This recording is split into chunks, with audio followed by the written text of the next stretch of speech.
बिहारी जय गोपी जन वल्लभ जय गिरिवरधारी जय कुंज बिहारी সকলে হাতে তালি জয় রাধা জয় কুঞ্জ বিহারি जय राधा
नमोऽयं विष्णुपादाय कृष्णपृष्ठाय भूतले श्रीमते जयपताका स्वामी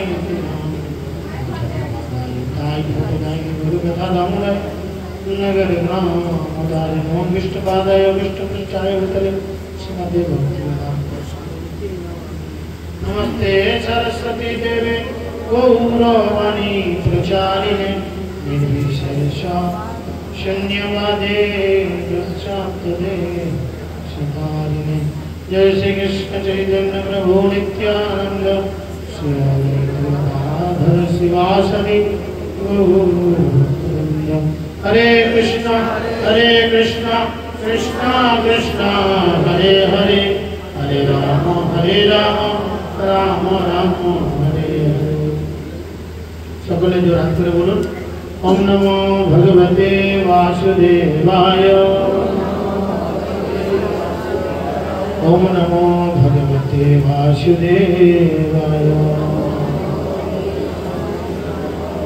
ओम नमो भगवते वासुदेवाय नारायणं नमस्कृत्य नरं चैव नरोत्तमं देवीं सरस्वतीं व्यासं ततो जयो मुदीरयते भूमं करति वाचनं लब्धायते गिरिप्रतिपादनमहं श्रीगुरुं दीनदारिणं परमानन्दमाधवं श्रीचैतन्यैश्वरं श्रीचैतन्यमनविष्टं स्थापितं जनभूतले शयनदामयं ददाति शतदान्तिकं नष्टप्रायस्य भद्रेषु नित्यं भगवत सेवया भगवते उत्तम श्लोके भक्तिर्भवति नष्टि जय श्री कृष्ण चैतन्य प्रभु नित्यानंद श्री अद्वैत गदाधर शिवासदि गौर भक्तवृंद हरे कृष्णा कृष्ण कृष्ण हरे हरे हरे राम राम राम हरे हरे हरे कृष्ण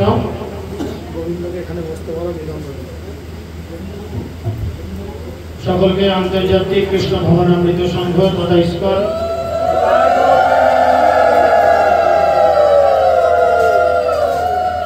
ইস্কন নামহট্টর পক্ষ থেকে ঝুলন যাত্রার প্রীতি শুভেচ্ছা এবং অভিনন্দন জ্ঞাপন করি। সকলে শ্রীধাম মায়াপুরে সুস্বাগতম। আপনারা সকলেই জানেন আগামী 9-10 আমাদের হুগলি জেলার কতগুলি থানা নিয়ে নামহট্ট জেলা সম্মেলন অনুষ্ঠিত হতে চলেছে। আজকে মায়াপুর জিবিসি এবং নামহট্ট কমিটি সমস্ত মহারাষ্ট্রের সঙ্গে জেলার সমস্ত লিডারদের মিটিং হয়েছে। শুধু জেলার না, গোটা পশ্চিমবঙ্গের সমস্ত জেলা লিডারদের মিটিং হয়েছে।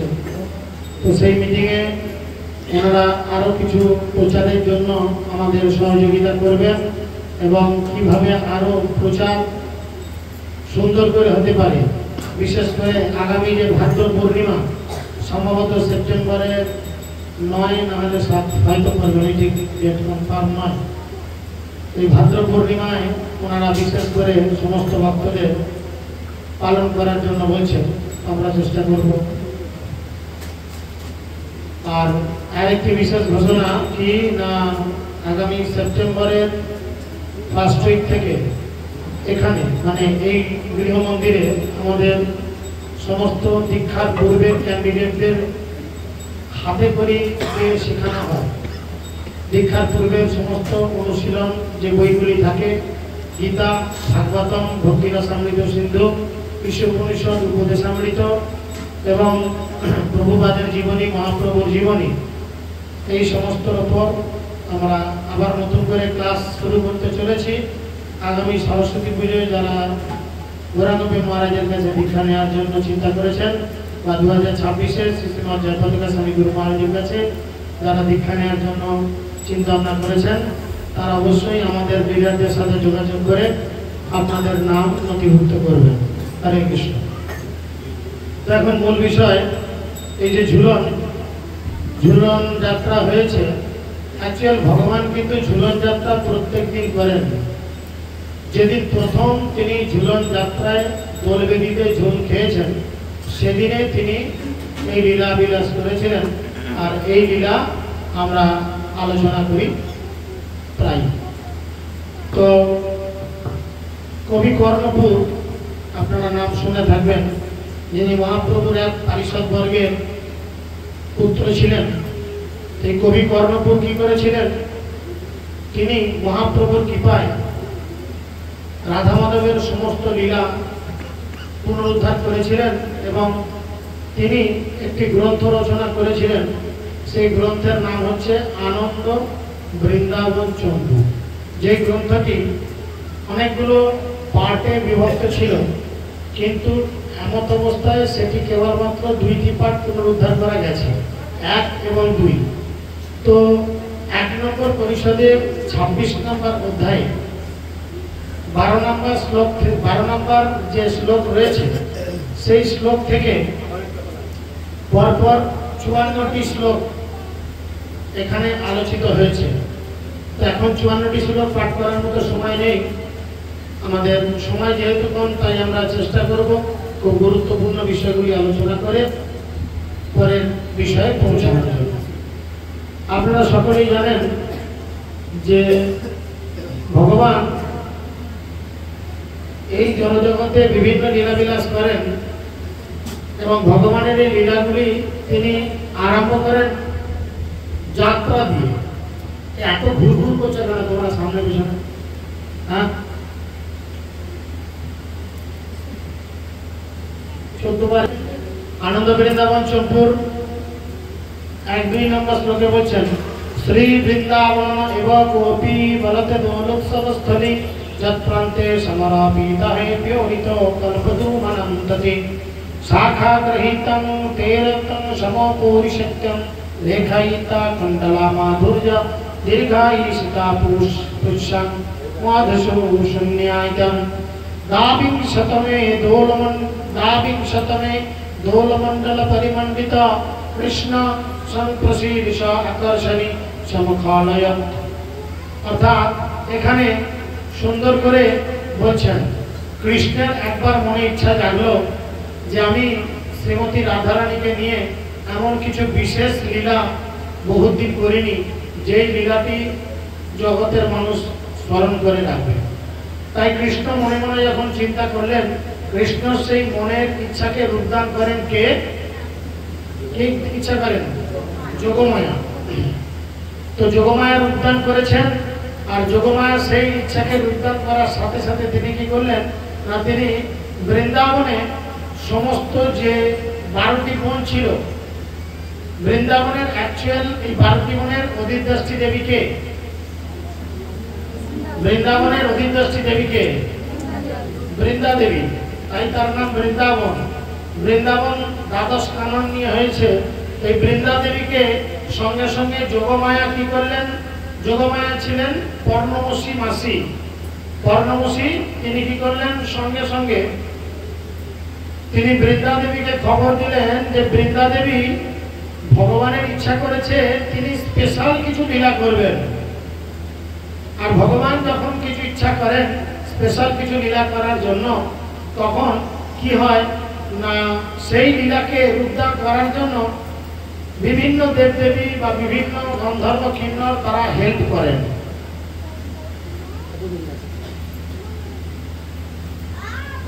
বিভিন্ন গন্ধর্ব কিন্নর হেল্প করেন তাই যখন বৃন্দা দেবীকে তিনি জানালেন যে ভগবান বিশেষ একটি লীলা করবেন, তখন বৃন্দা দেবী কি করলেন, প্রত্যেকটা বনের অধিষ্ঠাত্রী দেবী রয়েছেন। বৃন্দাবনে যে 12টি বন রয়েছে, সে 12টি বনের 12 জন দেবী রয়েছেন। যেমন আরামবাগ পৌরসভার আমাদের যতগুলি ওয়ার্ড, প্রত্যেকটা ওয়ার্ডের একজন করে কাউন্সিলর আছেন। এই কাউন্সিলরদের কন্ট্রোল করেন চেয়ারম্যান। সেরকম বৃন্দা দেবী সমস্ত বৃন্দাবনের এই 12টি যে বন, সমস্ত বনের অধিষ্ঠাত্রী দেবীদের কন্ট্রোল করেন। তিনি সঙ্গে সঙ্গে বললেন কি, তোমরা যেভাবে হোক ভগবানের আনন্দ বিধান করার জন্য ব্যবস্থাপনা করো। তখন তারা বড় চিন্তায় পড়ে গেলেন যে কিভাবে ভগবানকে আনন্দ দেওয়া যায়। দেখুন, আমাদের মধ্যে এই চিন্তা আসা দরকার। আমরা এখানে বসছি, পাকার হাওয়া খাচ্ছি, কখনো চিন্তা করে দেখেছি কি যে গৌরনিতায়ের বা রাধা মাধবের পাকার হাওয়া কি যথেষ্ট আছে? আমরা মাথার উপর একটা, পেছনে একটা, সাইডে একটা চালিয়ে বসে পড়ছি। তার মানে ভগবানের বাচ্চাদের একটু চুপ করাবেন। এগুলো আপনাদের বাচ্চা কোথায় গেল? এগুলো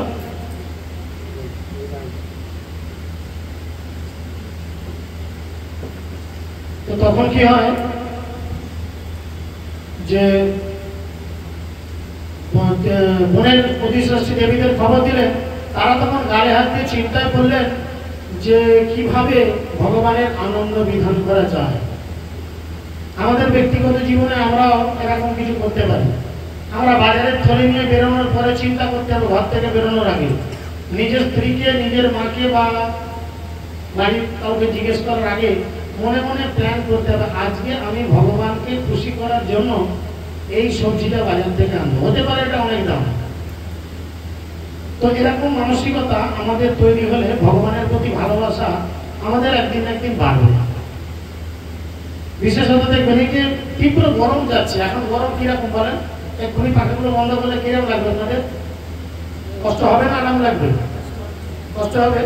আমরা লক্ষ্য করে দেখি, আমরা বেশিরভাগ বাড়িতে ভগবানের সেবা করি, পাখা রয়েছে, রাস্তার কুকুর চাঁচায় বোধ তার থেকে আসতে খর খর খর খর খর ভিড়তে যায়নি কুকুরটাও। হ্যাঁ, এরা কেমন পাখার আওয়াজ আছে। আবার সে এমন দিকে মুখ করে চলছে, ভগবান এখানে, পাখা রয়েছে এইদিকে। নামকে বাঁচতে সেবা, এই নামকে বাঁচতে সেবা করে ভগবানকে পাওয়া যায় না। তাই তারা কি করলেন, তারা চিন্তা করলেন যে সব থেকে ভালো একটা উপস্থাপন করার জন্য আমরা বনদেবতা যারা আছে তাদের খবর দিই। সমস্ত বনদেবতাদের, তখন তো আর মোবাইল থাকেনি যে মোবাইলে তাদের জানানো হবে যে কাম ফার্স্ট ভগবানকে এখানে খুশি করতে হবে। যাই হোক, তারা মনের গতিতে খবর পৌঁছায়। বনদেবতারা সঙ্গে সঙ্গে আসলেন আর মনে মনে চিন্তা করলেন, ও এই ব্যাপার, ভগবানকে খুশি করতে হবে। এখন দেখুন, এখন কি সময়, কি সময় এখন, কি কাল? বর্ষাকালে কি হয়? লেপটাতে লাগে, বৃষ্টি হয়, চতুর্দিকে বৃষ্টি হচ্ছে। আর এই বৃষ্টি হলে কি হয়, গাছের পাতাগুলো আরো লকলকে হয়ে যায় না? যারা চাষবাসের কাজ করে বলে এই বৃষ্টির জল নাকি কিসের বলে, ইউরিয়া জলের মতো কাজ হয়, বলে নাকি গাছপালা খুব বেড়ে যায় চচ্চল। তো সেই জন্য এই বর্ষাকালের আগে আসে গ্রীষ্মকাল, গ্রীষ্মকালের আগে আসে শীতকাল, শীতকালে সব পাতা ঝরে যায়, গ্রীষ্মকালে গাছের অবস্থা করুণ হয়ে যায়। আর যখন এই বর্ষাকালে সুন্দর করে বৃষ্টি পড়ে, সেই সুন্দর বৃষ্টি গাছে পড়ার পরে গাছ থেকে কচি কচি পাতা গজায় এবং সেই পাতার কালার গুলো দেখবেন কত সুন্দর না? শীতকালে পাতার কালার ধুলোবালি পরে একাকার হয়ে যায়, পাতার কালার বাই কালার হয়ে যায়। কিন্তু এখন যে কোনো গাছের দিকে তাকান, প্রত্যেকটা পাতা যেন কত সুন্দর চকচক করছে, অয়েল প্রিন্টেড মনে হয়। তো বৃন্দাবন সেরকম বর্ষাকালে কি হয়েছে না, চতুর্দিকে এরকম গাছপালাগুলো বেড়ে উঠেছে। বনদেবতারা মনে মনে চিন্তা করলেন যে আমরা কি করব না, ভগবানকে এবং শ্রীমতী রাধারানীকে একটা বিশেষ সারপ্রাইজ গিফট দেব, অবাক করে দেব।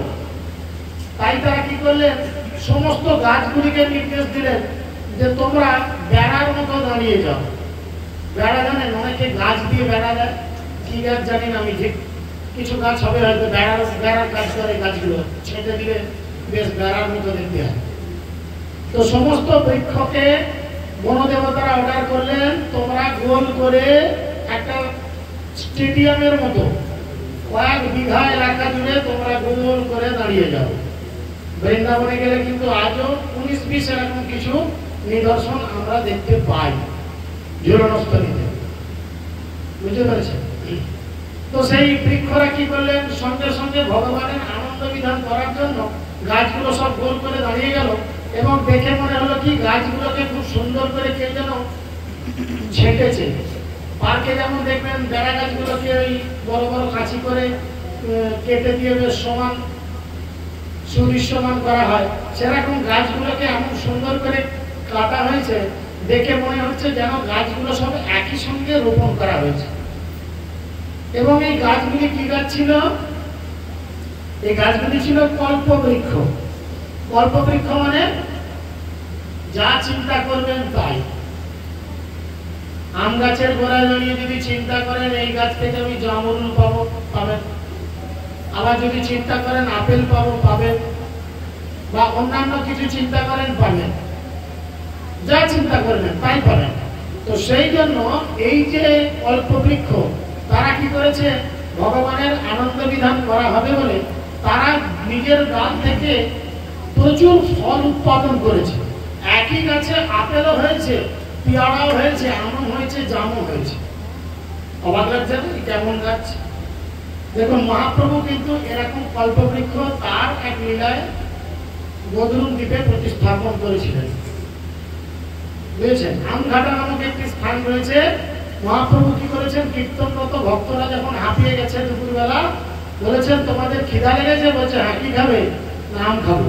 ও আম খাবে, এই ব্যাপার। একটা আঁটি নিয়ে পুঁতে দিয়েছেন আর সঙ্গে সঙ্গে গাছ হয়ে গেছে, গাছে ফল ধরেছে, ফল পেকেওছে, পেয়ে আবার সবাই খেয়েওছে। তাই সেই জায়গার নাম আমঘাটা হয়েছে।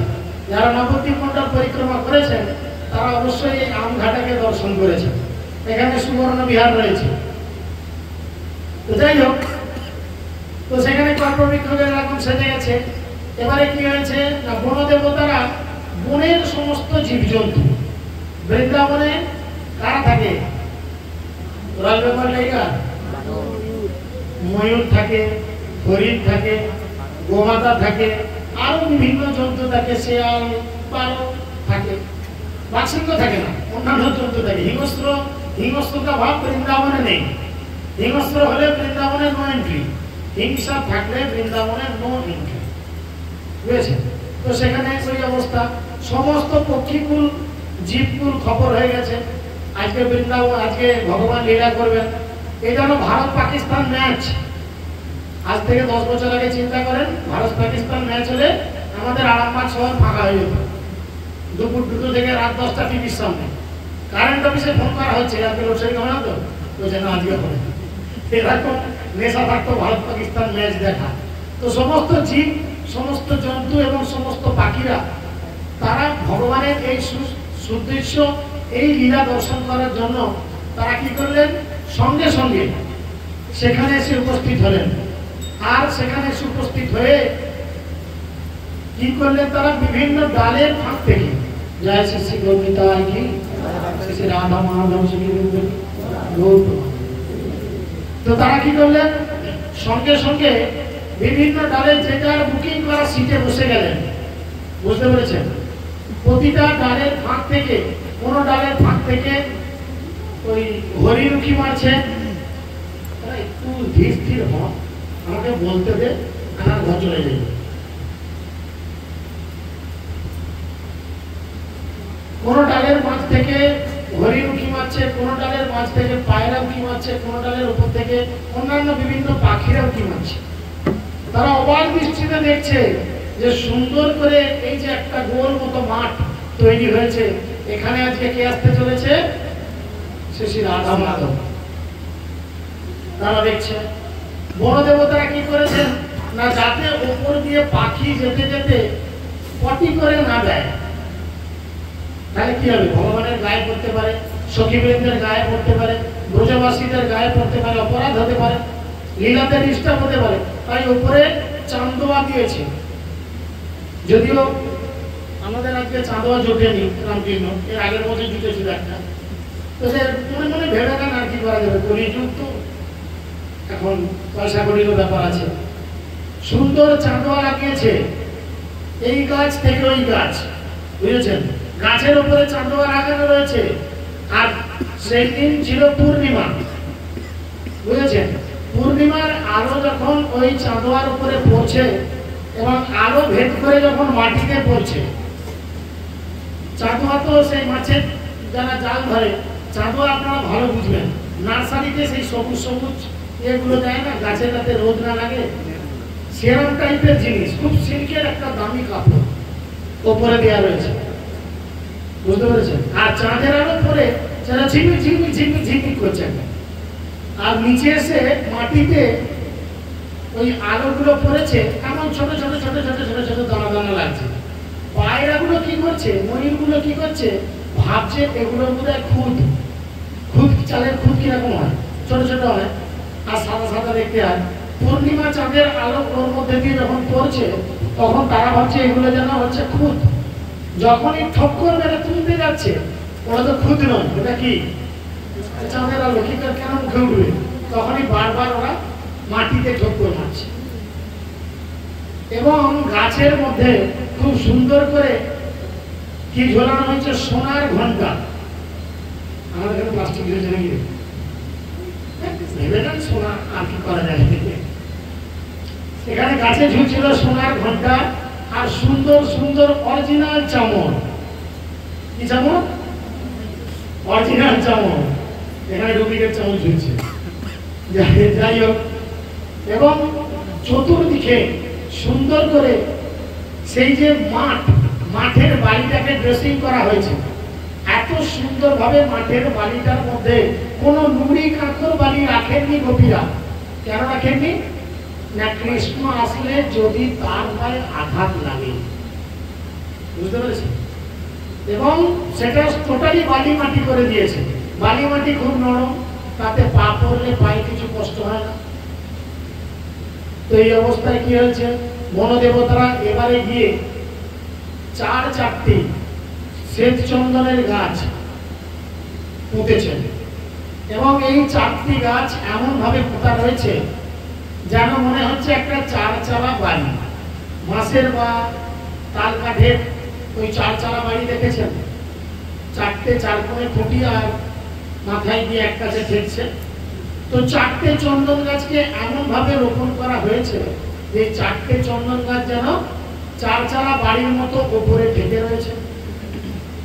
এবং সেখানে খুব সুন্দর করে ঝোলানো রয়েছে একটি স্বর্ণ দোলনা, সোনার দোলনা, যার চেনগুলো সোনার, আমাদের লোহার চেন। বাজেটে কুলায় না, আমাদের তো 1,10,000 করে বই দিচ্ছে না, কিছু করার নেই। যাই হোক, তো ওরা করছেন আর কি, তার ছিল সোনার দোলনা, আমাদের প্লাইউডের দোলনা। ভগবান বুঝে নিয়েছেন বাবু এদের অবস্থা খুব খারাপ। এখন দোলনাটিকে এমন সুন্দর ভাবে সেটিং হয়েছে,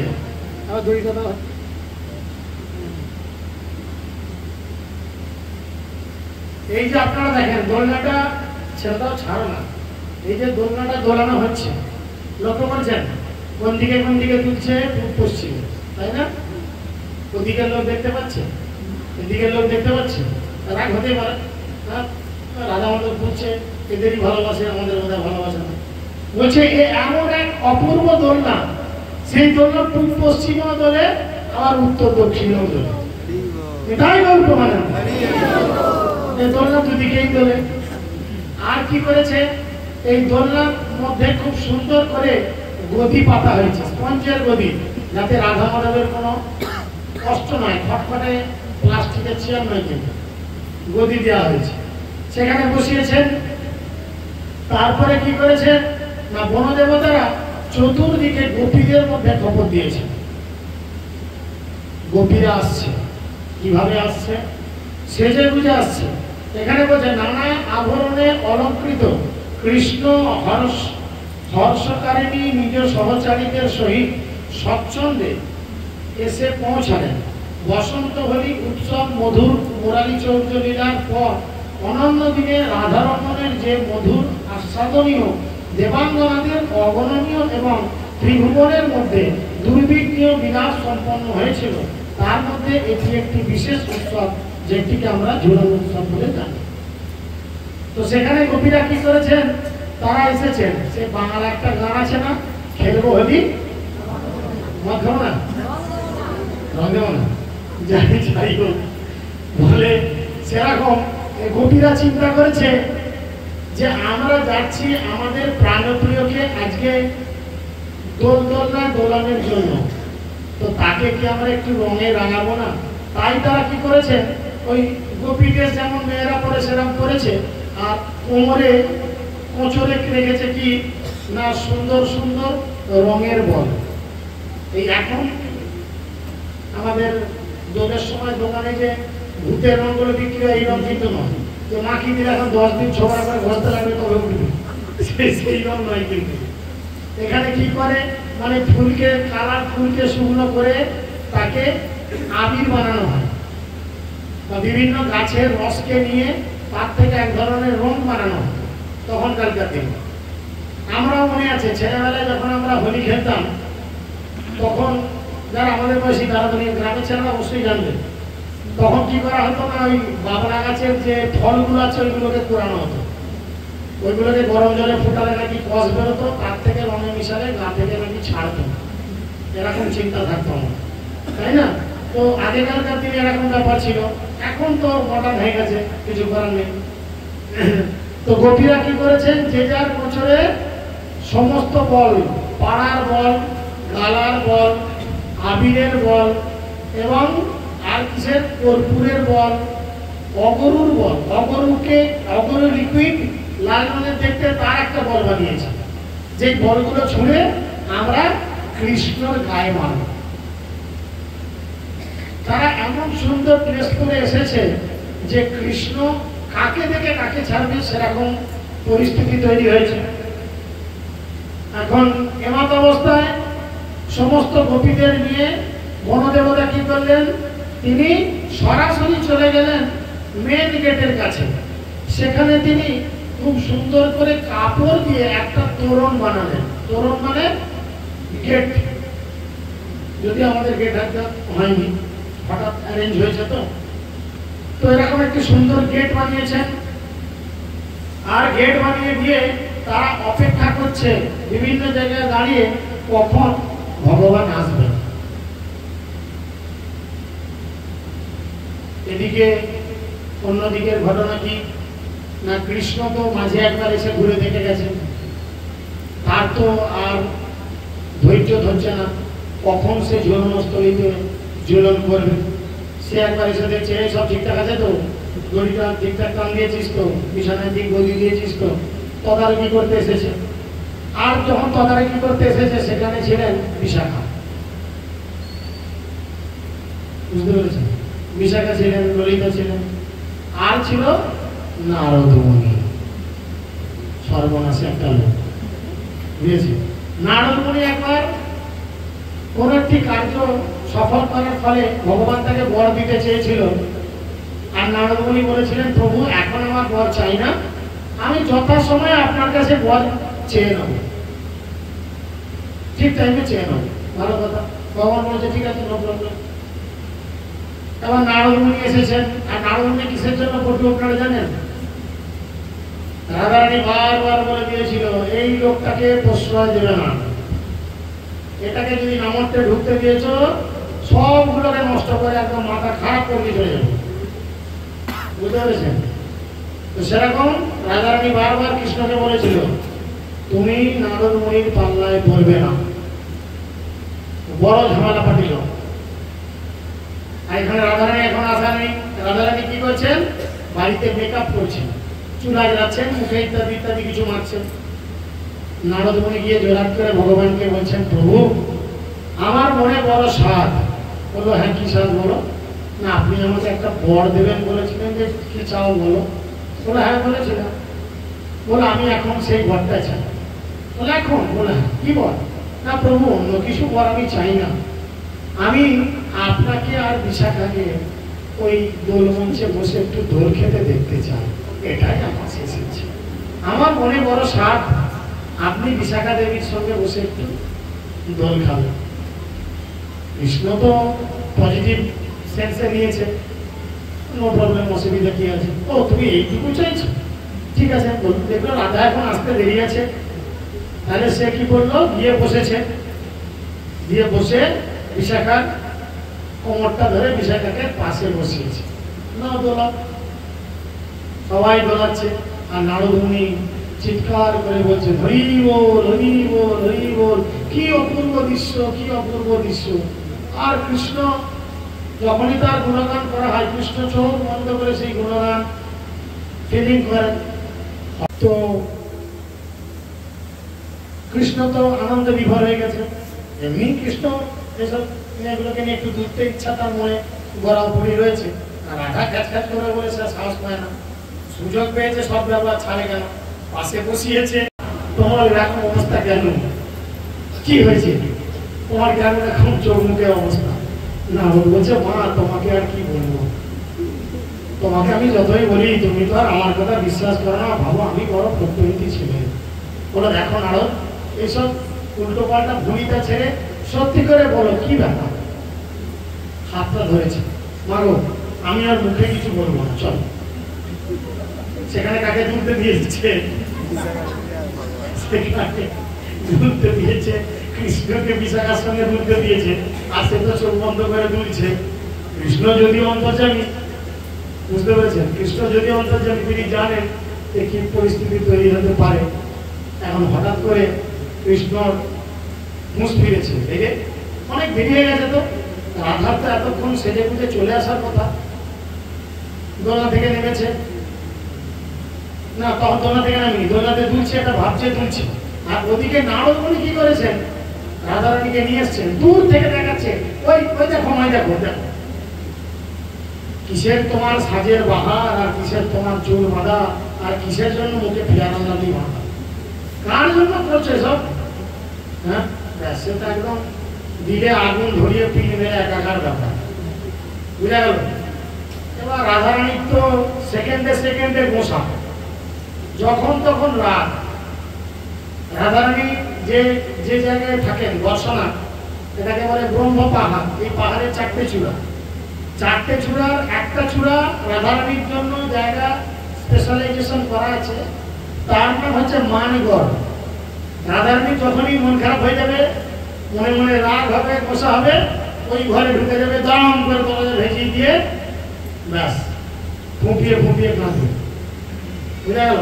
আমাদের যেমন ফোনের কথা যদি গোমড়া হয়ে বলে, ভালো করে কথা নকম বলে, হ্যাঁ উল্টো পাল্টা বেলাইনের কথা বলে, হেসে হেসে না কথা বলে, হ্যাঁ রেগে মেগে খটখট করে কথা বলে, তখন বোঝা যায় রাগ তাপ হয়েছে। তখন তার ফোন থাকেনি যে ফোনে কথা বলবে রাধারানীর সঙ্গে। ওই রাধারানী ঘর ঢুকে যেত, গিয়ে এখন দরজা বন্ধ করে দিত। কৃষ্ণ যখন দেখতো টাইম বেরিয়ে যাচ্ছে, কেন আসছে না, তার মানে কিছু একটা ব্যাপার হয়েছে। তো আজকে এই ব্যাপার, কৃষ্ণ দুলতে দুলতে এবার নেমেছে, না গতিক তো ভালো নয়, গতিক ভালো নয়, কেন রাধা আসছে না বলে তিনি কি করেছেন, রাধারানী ঘরের দিকে গেছেন, গিয়ে দেখছেন রাধারানী খুব কান্না করেছেন। এত কান্না করেছেন, এত কান্না করেছেন যে একটা বড় সরোবর তৈরি হয়ে গেছে, সরোবরের পুকুর হয়ে গেছে, বুঝেছেন? তো সেই পুকুরের পাড়ে বসে সুন্দর করে কৃষ্ণ তখন রাধারানীকে সমস্ত ব্রজবাসীদের উল্লেখ করে যে তুমি গৃহে রয়েছ ভালো কথা, তুমি গৃহে রয়েছ ভালো কথা, কিন্তু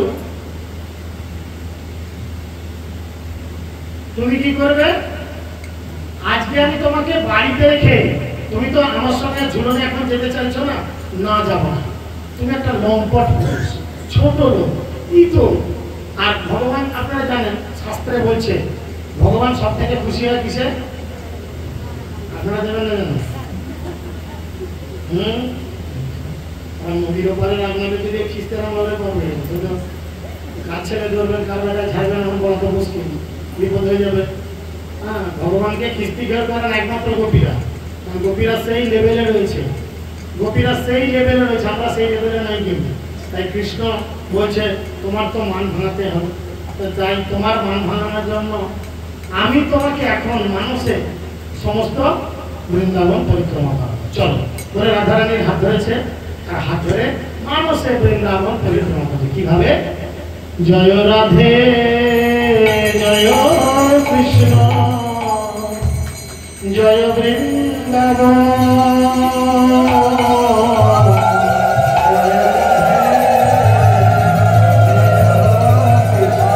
আপনারা মনে মনে বৃন্দাবন পরিক্রমা করুন। শ্রী গোবিন্দ গোপীনাথ মদন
দর্শন করিয়েছেন বলে তিন ঠাকুর দর্শন করলে কৃষ্ণকে দর্শন করার ফল লাভ হয়।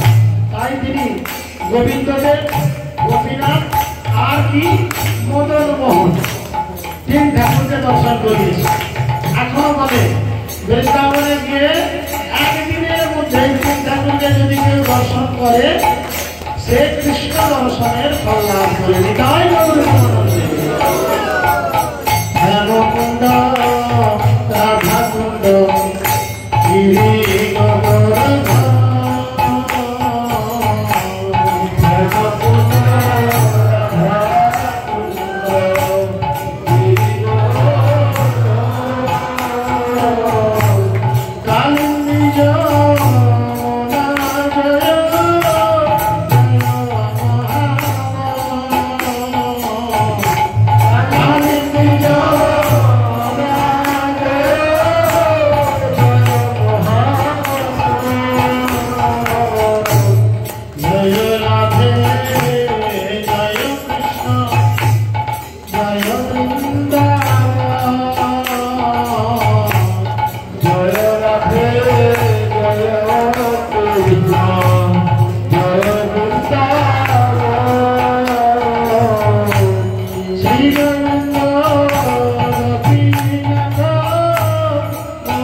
আপনাদের কজনের মধ্যে আছে আমি জানি না, কি বলুন তো, যেমন তাড়াতাড়ি নেমে যেত তেমন তাড়াতাড়ি শান্ত হয়ে যেত। ঠিক আছে, যেমনি কৃষ্ণ সমগ্র বৃন্দাবন মানসে পরিক্রমা করিয়েছে, চলো তোমাকে নিয়ে চতুর্দিক ঘুরিয়ে দেখে, ব্যাস রাধারানীর মন ঠান্ডা হয়েছে। সঙ্গে সঙ্গে তিনি আবার মেকআপ করেছেন, করে কি করেছেন বলে বেটাকে বাগে রাখতে হবে।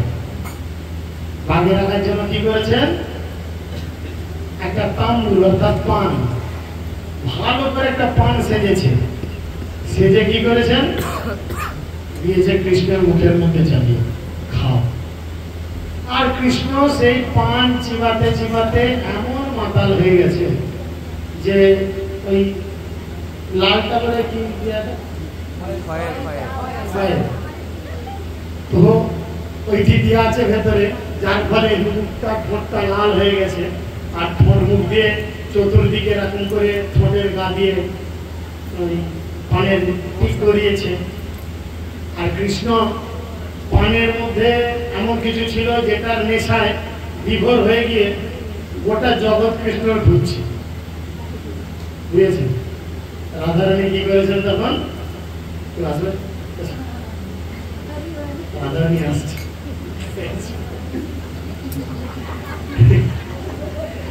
তখন ধরেছে, আরে সোনা কাছে লজ্জায় আমার, রাধারানীকে ধরেছে, ধরো আমাকে জড়িয়ে ধরে পেছন দিক দিয়ে, বউকেও ধরা নাই আমি, ওইভাবে নয়, এইভাবে ধরেছে,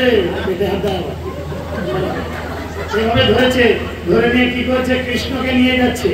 আর কৃষ্ণ একবার চলতে চলতে রাধারানীর বুকের মধ্যে মাথা গুঁজে দিচ্ছে, আর একবার সোজা হয়ে যাচ্ছে, সোজা হচ্ছে, চোখ ঢুলু ঢুলু অবস্থা। তখন হাতে একটা পদ্ম ফুল ধরিয়ে দিয়েছে, পদ্ম ফুলটা কৃষ্ণ ঘোরাচ্ছে, পাই পাই পাই পাই করে পদ্ম ফুল ঘুরছে, তার চোখও ঘুরছে, মাথাও ঘুরছে, জগৎও ঘুরছে। আর রাধারানীর হাত ধরে সেই দোল মঞ্চে ঝুলনস্থলীতে উপস্থিত হল। উলু দেবেন না রাধারানী,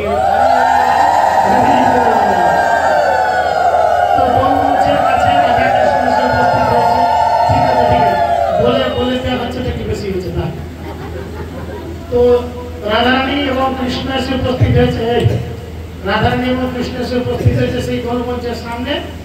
এখন দোল মঞ্চের উপরে বসিয়েছে দুজনকে, আর দোল মঞ্চের ডান দিকে রয়েছে ললিতা, বাঁ দিকে আছে বিশাখা। তারা কি করছে, তারা দেখেছে কৃষ্ণ বসে এসেছে, কখন কি খাওয়াতে বসে এসেছে, এরা দুজন কি করছে পান সেজেছে এক গাদা করে, কৃষ্ণর মুখ ফাঁকা হলে একটা করে দিয়ে দিচ্ছে, কৃষ্ণ চিবাচ্ছে।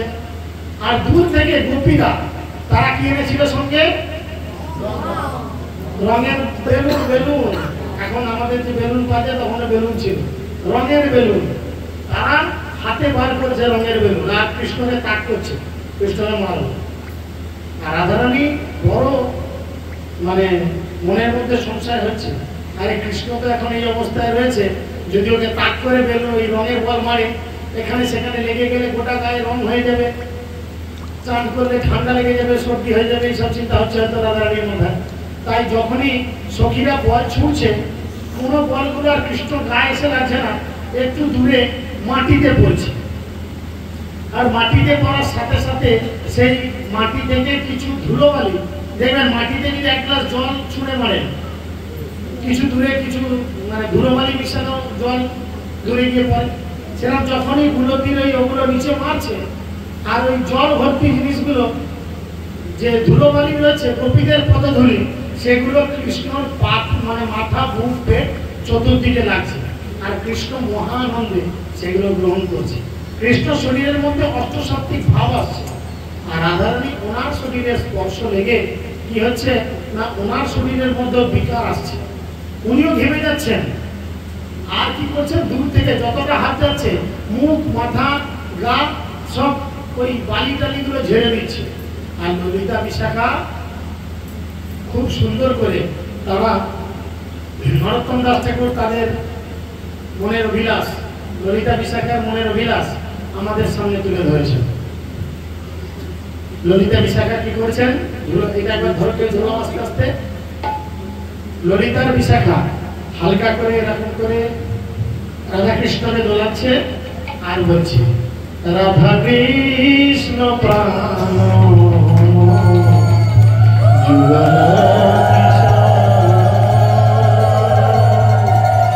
রাধা কৃষ্ণ যুগল জীবনে মরণে গতি আর নাই জীবনে মরণে গতি। বুঝে গেছে যে রাধা কৃষ্ণ ছাড়া আমাদের জীবনে আর কোনো গতি নেই। আপনাদের জীবনে রাধা কৃষ্ণ ছাড়া কোনো গতি আছে? কোনো গতি আছে? তাই আপনারা আমাদের পরে পরে উচ্চেশ্বরে ললিতা বিশাখার মতো বলুন রাধা কৃষ্ণ যুগল কিশোর রাধা কৃষ্ণ যুগল কিশোর জীবনে মরণে গতি আর নাই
আরতি করি চামর করবেন ভগবানের মুখের দিকে তাকিয়ে চামর দোলাবো তবে হৃদ মুখ চামর দোলাবো তবে হৃদ মুখ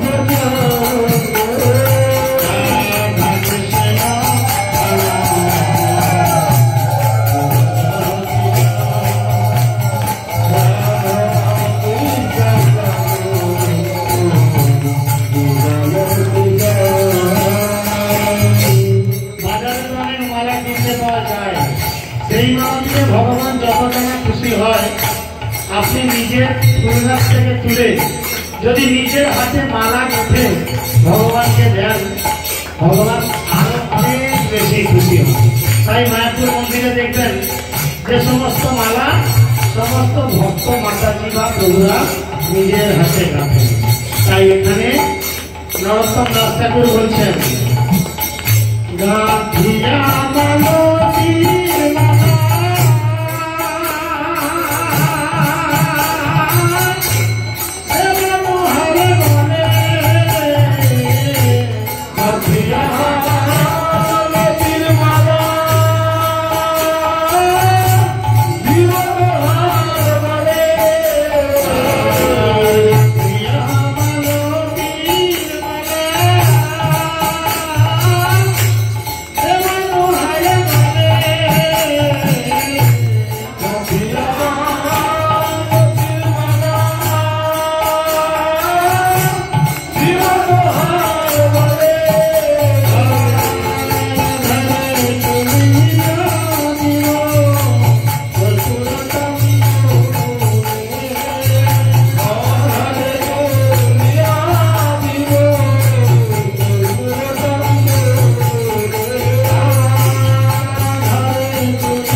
সকলে যারা ভগবানের সেবা করেন পান কিনবেন ওখান থেকে তার মধ্যে কর্পূর দেবেন বেশি করে না সামান্য একটা লবঙ্গ দেবেন সেন্টের জন্য ঠিক আছে পানকে মুড়বেন মুড়ে ভগবানকে দেবেন আর কি বলবেন রাধা কৃষ্ণ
তত্ত্বাবধানে থেকে তার আনুগত্যে ভক্তি জীবন করে তবে আমরা ভগবানের সান্নিধ্যে যেতে পারি বা পারব।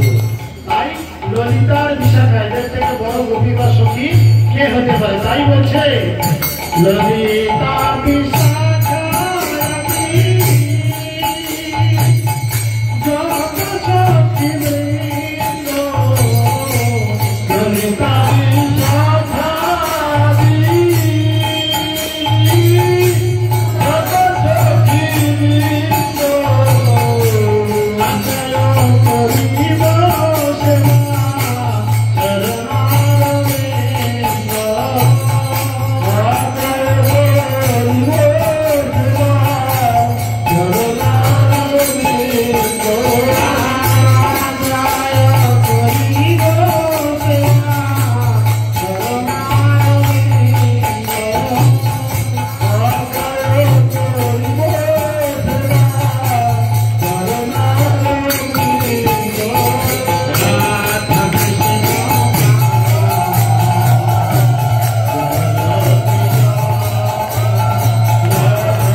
हरे राम राम राम हरे राम। आलोचित विषय पर कार्य प्रश्न